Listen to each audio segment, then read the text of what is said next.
Alrighty, YouTube, how you doing? We have a fun deck for you today. By we, I mean literally just me. I don't know why I said we.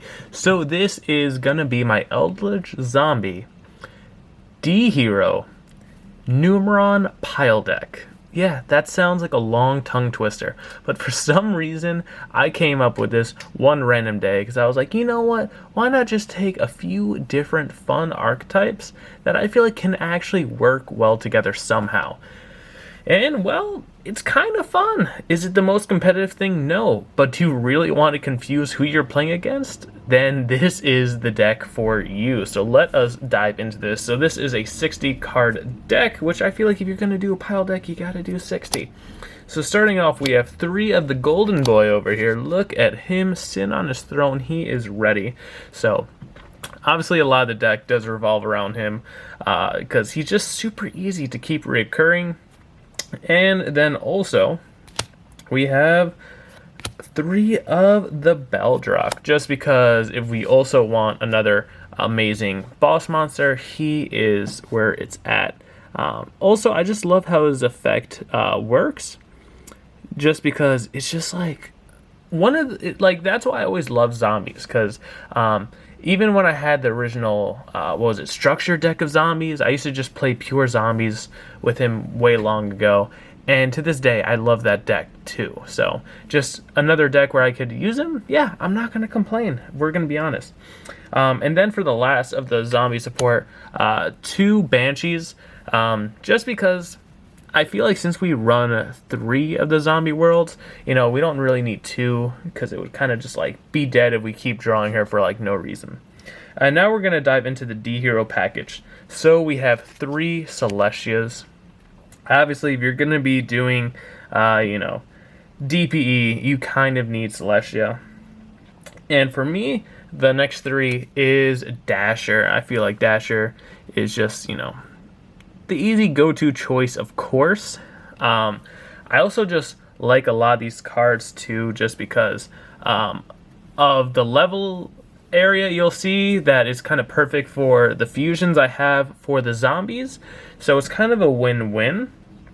And then the last 3 monsters are Numeron Wall. So Numeron Wall definitely helps with the Numeron engine, just because, you know, it does not hurt having the Numerons, just because if they do get disrupted, then you just focus on your other packages. So, cannot complain, just because I've seen pure Numeron decks when I played in locals way long ago, and once you stop them, yeah, they're kind of just stopped. You know, they don't really have any follow-up, which kind of stinks. That's why I'm actually shocked I never really saw them, you know, blended with other decks. That's why I thought it would be fun to have in a pile deck.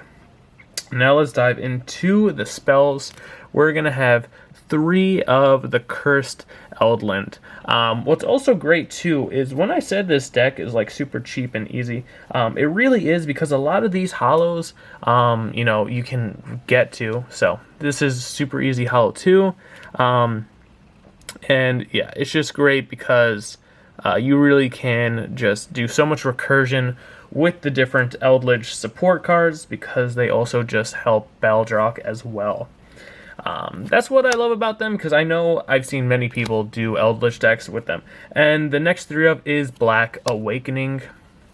So again, super great. And also the thing is, what's great with these cards, why pile decks work, I feel like, with Eldlich really well, is if you ever draw too much of the spells or traps, literally, his effect, you can get rid of your back row. So even if it's a spell, just set it, boom, get rid of it. So that way you have him on the field as a body. So it is totally fine.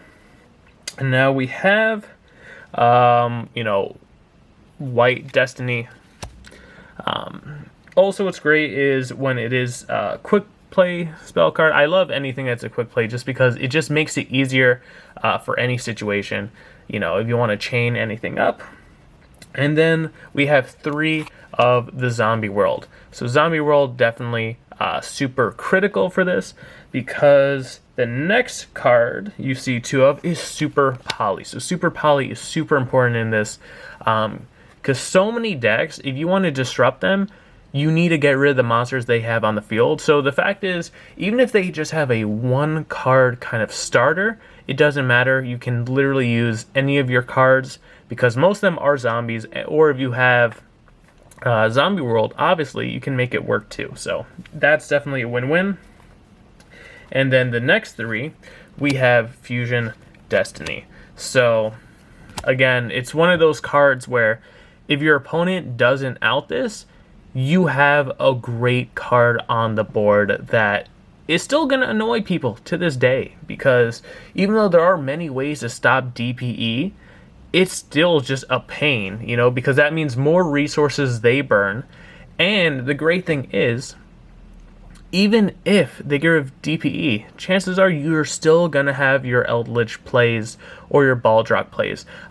Especially if you have Zombie World on the field, if you have Baldrake and you have DPE, like, that is going to be so irritating for your opponent, you know. So that's definitely amazing having that. And then for the next 3, we have Numeron Network. So obviously, if you're going to be playing Numerons, it's great to have 3 of the network. And then for the last 3 spells, you have 3 of the Numeron Calling. So even though we're just running 2 of each of the Numeron XYZ cards, I still feel like it is great having you know, the 2 playsets of both and the wall, just because, you know, just once you have it, it's just better to see it early than late game.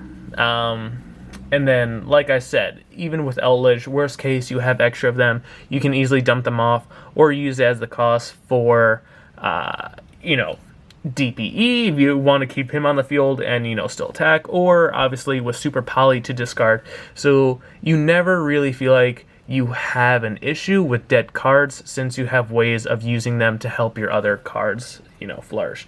And now let's dive into the traps. So now we are diving into Golden Land.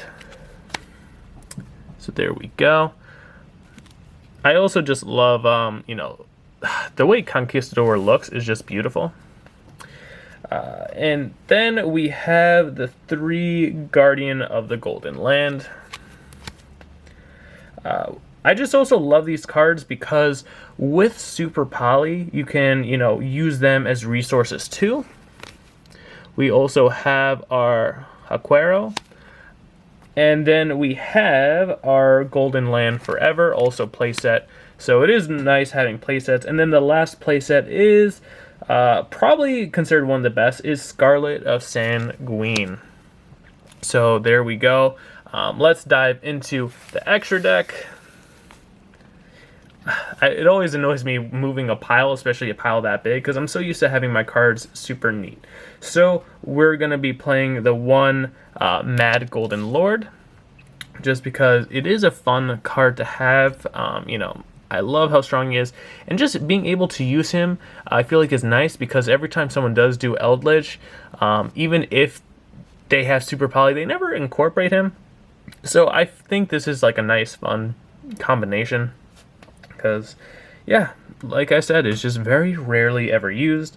But obviously, if you want to avoid using, you know, your main beat stick of Eldlich, then you can use Drago Necro. So he's obviously one that you'll always see in different zombie decks, because literally 2 zombie monsters. So with Zombie World, you can use 2 monsters your opponent has, so you never have to worry about that, or just, you know, one of theirs and one of yours. And then 3 DPE, because we are playing the playset of all of them, and you definitely want to see them. And the amazing thing is just, you know, it doesn't hurt having more than one. Like, at least he's like decent attack to 2,500. You know, obviously, is it the strongest monster? No, but it's just great because even if they get rid of one, you have a chance to get another. So you're not really, you know, putting yourself in a disservice by having him. And now let's dive into the Numerons. We have 2-1. We have 2-2. 2-3, and I think you guessed it, we have 2-4. But the last 2 we have are is number C1, the Chaos Gate, just because, I feel like not everyone really cares to keep them around, because in case something does happen and you can't go for the OTK, I think this is great, because then you just have another body on the field, instead of just having them kind of go to waste, because you just never know what you're going to expect in Yu-Gi-Oh! So even though obviously this is like a fun, budget, wacky deck, you still just want to have something just in case, because even Numeron decks, I feel like not all of them played this card, which makes no sense. Some of them did, but I don't know. I felt like they mostly just had like random cards and cents as fillers, and like, maybe, what was it, like Pot of Extravagance, to just mill their extra deck just so they could draw more. But I don't know. I just feel like if you're going to use them, why not just have something there as, a little added security. But yeah, thank you so much for your time and consideration. Have an awesome rest of your day, and hopefully you enjoyed the deck review.